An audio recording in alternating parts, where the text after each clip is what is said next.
Pour un hôpital, comme dans la vie, tout est question d'équilibre. Chaque année, on compare ses revenus et ses dépenses. Si la balance est favorable, chacun conserve la liberté de ses choix. Pour l'hôpital privé, les revenus sont constitués à 90% par les séjours des patients, selon une grille tarifaire imposée chaque année par l'État. Les 10% restants proviennent de recettes complémentaires. Les charges, quant à elles, sont pour plus de la moitié représentées par les salaires, sans oublier les frais financiers et les impôts.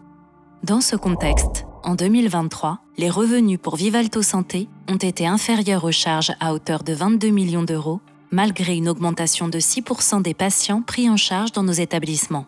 Pourquoi ?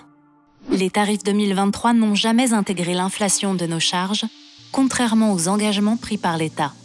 Du coup, l'hôpital privé, quand ses revenus sont inférieurs à ses dépenses, doit trouver par lui-même les moyens de combler son déficit. Du côté de l'hôpital public, chaque année, ce sont bien nos impôts qui compensent ces pertes.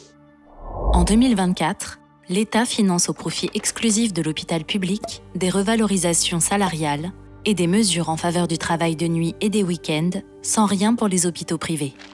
La grille tarifaire annoncée, fin mars dernier, sans concertation et par voie de presse, prévoit une augmentation de 4,3% des tarifs de l'hôpital public et de 0,3% pour le privé, oui, 0,3%.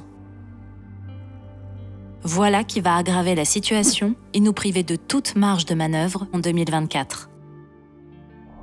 Cela fragilisera inéluctablement la prise en charge des patients sur tous les territoires.